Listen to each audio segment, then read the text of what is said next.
back to Rambling Roxy's Adventures Through History.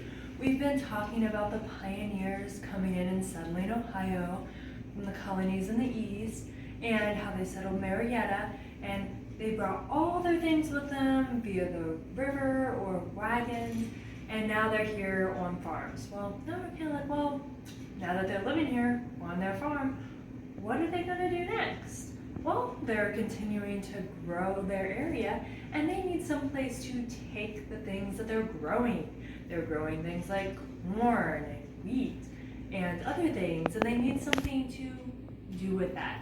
And they need to ship it somewhere, and it's kind of hard to ship it before it's ground up. So they're going to make a few things.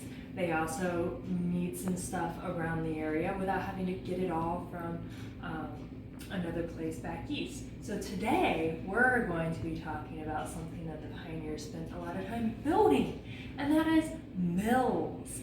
And we're going to talk about that in my book, Twin Adventures Through Ohio History. I did a whole chapter, well, sort of a chapter, on Ohio mills.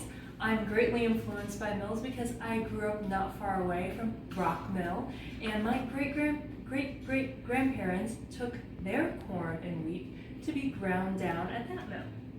Well, what is a mill? Well, we're going to find out. As Ohio's population grew and more settlers came in with their families to start farms, they needed many things, since it took months to travel by horse and wagon, or a little bit less via boat. The pioneers needed a way to make things closer to home, so they decided to build mills along Ohio's rivers. Mills work by using water power. The water flows over a giant wheel, causing it to spin. This in turn causes the gears up inside the mill to turn, and it'll spin larger machinery, much like how gears work in different machinery today. Sadly, they did not have electricity, so they had to use water power. As towns grew, they needed more things like timber to build large buildings, and they would use these mills as also sawmills to help cut wood and help build buildings. Instead of out there hand sawing everything, they could just take the wood to the mill and they could cut it down to smaller sizes to use to build their houses and other buildings that were starting to pop up in town, like churches and schools and general stores.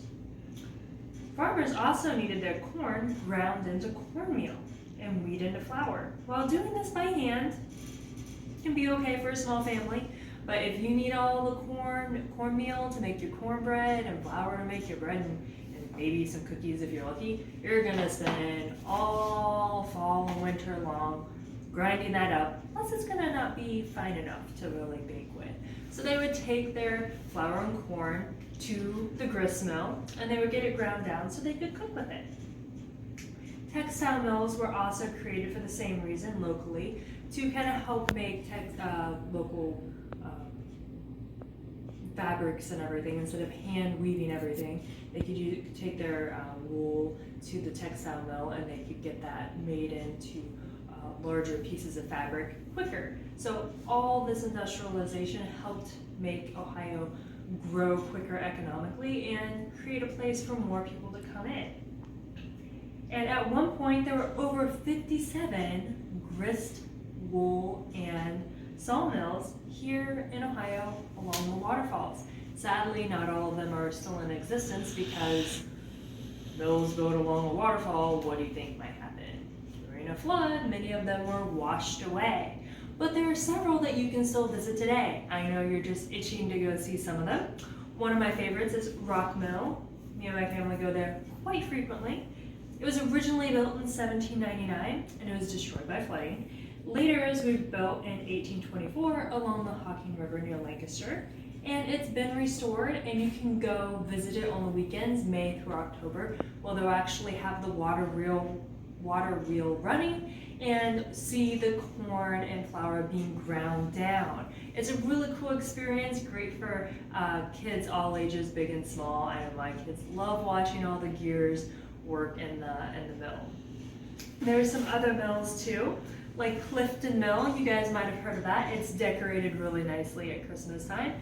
That's when I went. It was built in 1802 along the Little Miami River by Owen Davis near Yellow Springs, Ohio. It was originally built as a grist mill to grind grain, and it's another great place to go visit if you want to see some mills. Two last ones that I'll talk about is Bears Mill, which was built in 1832. The land and water rights were given to Major George Adams by President Monroe and Adams, and they built a sawmill on the site. And as a note, later on, Friends of the Bear Mill site set out in 2000 to preserve the mill and the area around it, and it's now on the National Historic Register, so you can go see another cool historic mill site. And then last but not least is Lantern's Mill, built in 1799, and that was built by John Young, the founder of Youngstown, who owned the land around the area. And later his surveyors helped create a grist mill on the property. So as you can see, there's many different mills that were built around Ohio. Some of them you can still visit today and see them in working order. Luckily, we don't have to rely on them to grind up our flour and corn to make all our baked goods today. We can just go to the supermarket.